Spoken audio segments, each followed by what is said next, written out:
San Francisco is a uniquely beautiful place. It has these gorgeous mountains and seas and bays that surround it, and a unique culture that has grown up around a place that is relatively small compared to any other great American city. It's got self-reliance, it's got Yankee ideas of community, it's got incredible diversity. This is just a great place to be yourself.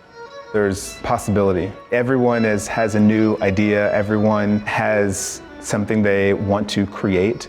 It's a city of creators. It's incredible tolerance for difference. It's sort of celebration of all the best things about living with people who are not like you. This is a city that, for as long as it's existed, people have come here from everywhere to make lives for themselves. People choose to come here because of what San Francisco represents. Because our city is so small, it's 7 miles by 7 miles, and we're all basically living on top of each other, problems that might be in the background elsewhere are very, very visible here.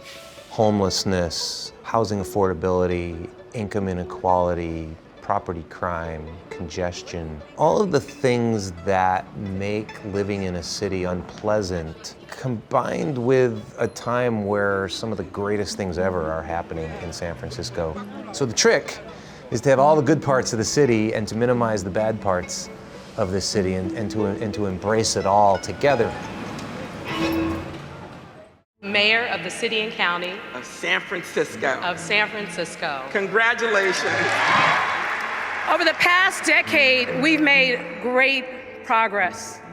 But through it all, we've grappled with the twin troubles of homelessness and housing affordability. The suffering on our streets, it offends our civic souls, and it should. But if we're gonna do something about the conditions on the streets, we need to level with each other. Housing is too expensive. Working class jobs are too uncertain and their wages too outpaced by the cost of living. San Francisco and California have been very good at creating jobs. It has not been good at building housing. In 70% of the landmass of San Francisco, it's illegal to build anything other than a single-family home or maybe a 2-unit building. We went through a very bad time in the 40s and 50s into the 60s where we had a redevelopment agency that was literally bulldozing neighborhoods. And at the same time, there was a plan to put all sorts of freeways all over San Francisco, which would have ruined the city. There was a reaction to that, which was a good thing, but we went too far in the other direction. When a community decides it's not a priority to build housing, and housing is somehow a bad thing because we don't want new development, we don't want to block views, we don't want more competition for parking, you end up over time creating a massive shortage.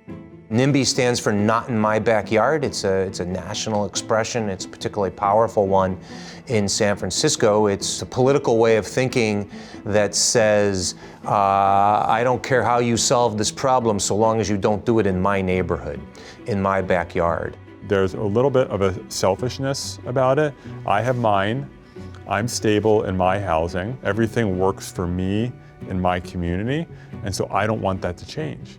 It's not majority sentiment. I think most people either legitimately understand that we have to make space for other people and be empathetic to the needs of other people. They understand that to have a vibrant and diverse community, that means allowing people to be able to live there. I don't think that any right-minded person would argue that everyone doesn't deserve the dignity of a place to live. I think the argument is over what the best way to achieve that is.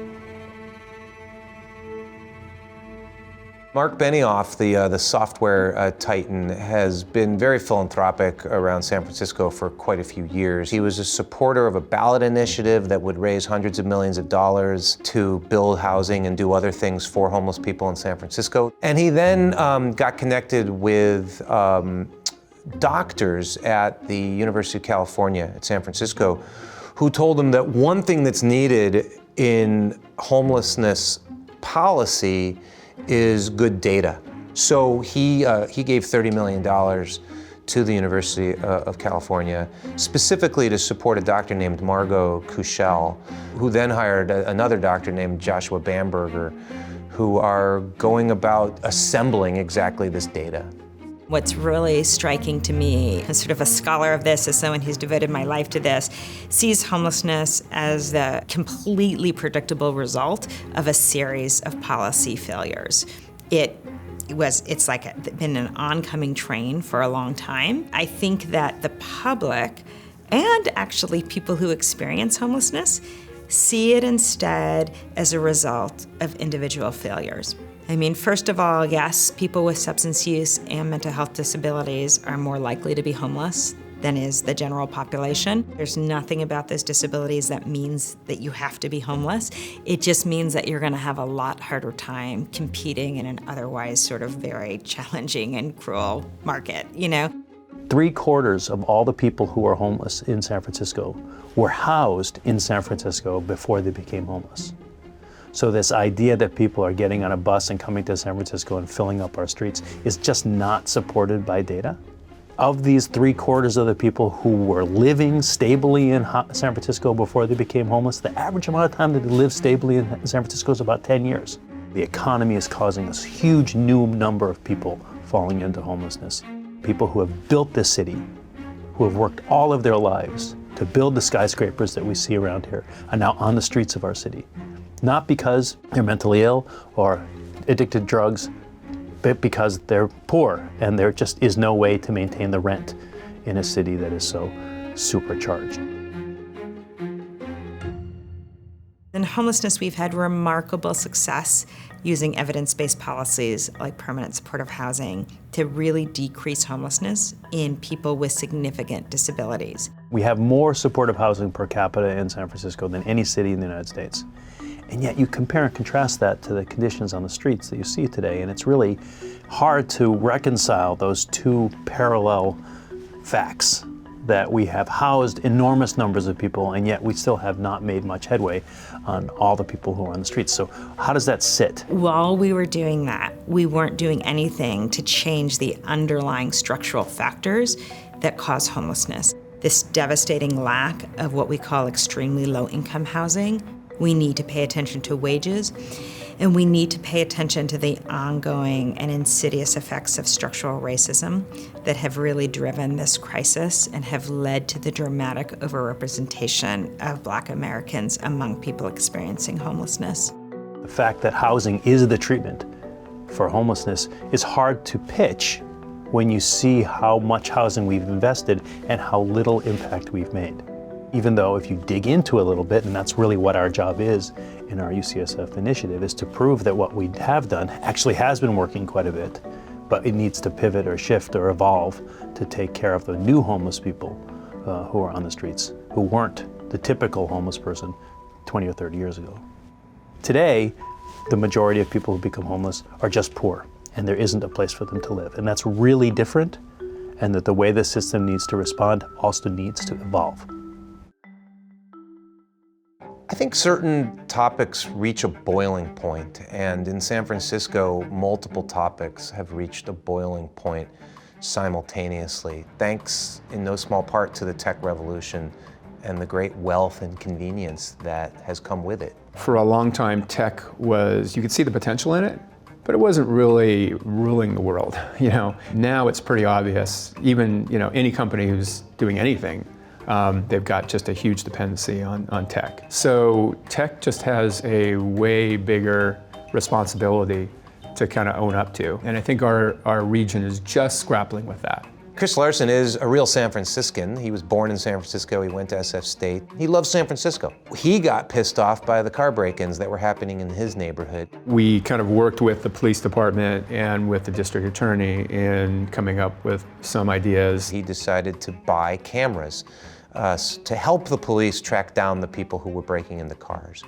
Once he realized that that was a viable thing that a wealthy citizen like him could do, he started doing it for other neighborhoods too. So we've donated $2.5, $3 million so far, and we're donating more. And we're sort of doing it in a way where we're trying to be effective from crime prevention, but also very privacy aware. No facial recognition, no audio. And then all the data and all the decision making about what happens with those feeds to prevent crime is handled by the local community. I think this is again, a quintessential San Francisco approach to crime, to technology, to urbanism. There's been an ethos here in the Valley which I think set the whole thing wrong. And it's this whole obsession with disruption. That's a bad thing. Disruptors are dictators. We've got to think about people that work in Silicon Valley as builders who are serving the world. If every tech company just did a little bit, I mean, these problems would be solved very quickly. If this place is really going to be such an engine of wealth and creation and prosperity, it can't stay like this. People just have to step up, though, and they can't just ignore it and think it's going to get better on its own, because it's not.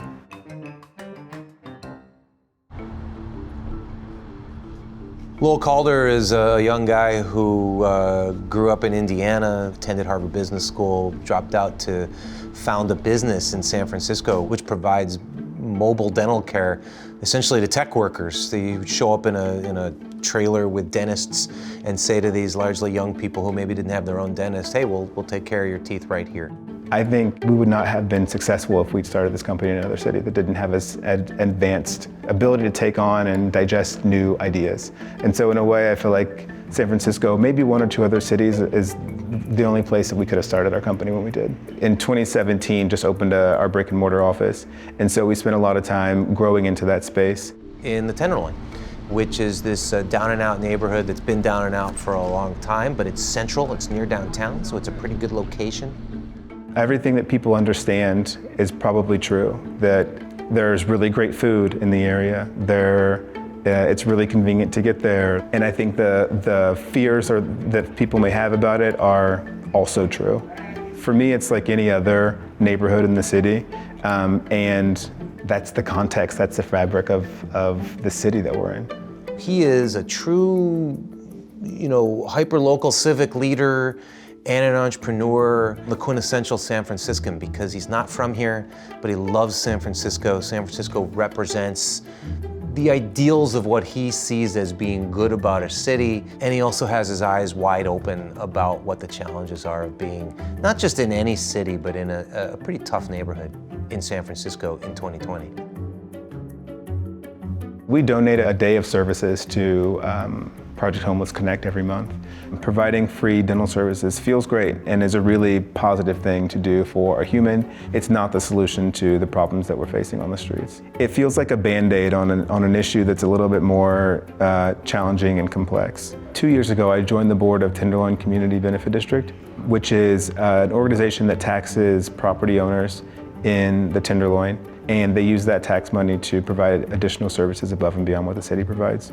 I'm the president of the board now, and so I've gotten really into figuring out how to create an organization in this neighborhood that is fighting for the version of the neighborhood that we want. For me and for each human, I think getting involved with your community and the people who live and work near you, that level of connectedness can build empathy in a way that can build a sense of responsibility.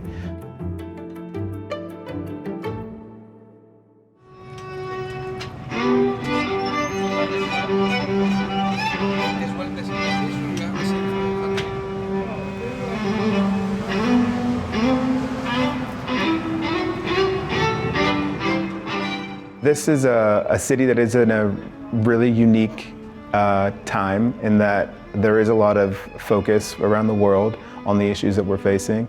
But I think that energy and that focus is really exciting because when channeled, I think it could really rewrite how to solve these issues. I think that we are all people who deserve an equal share. And I think the tenets that this country is built on is around equality and fairness and justice. And I don't think that anybody who's born on this earth shouldn't be given an equal opportunity. I think in modern society, we've a lot of times gotten away from the notion that we're all in this together and that we're all interconnected and that we don't, as human beings, just exist in a vacuum. But if we keep sticking our heads in the sand, our problems are going to get more and more pronounced. We're going to become more and more a city with fabulous wealth, and abject poverty on the streets. And we have it within our control to take the right fork in the road and have that bright future of having a diverse, innovative, healthy community. I think we need to reimagine how we think of things in this country and what price we're willing to pay as a society. If we can get there, we're going to have so much more of a vibrant community, and we're going to return San Francisco to the city that we all moved out here for, that is a place of opportunity as opposed to a place of widening despair.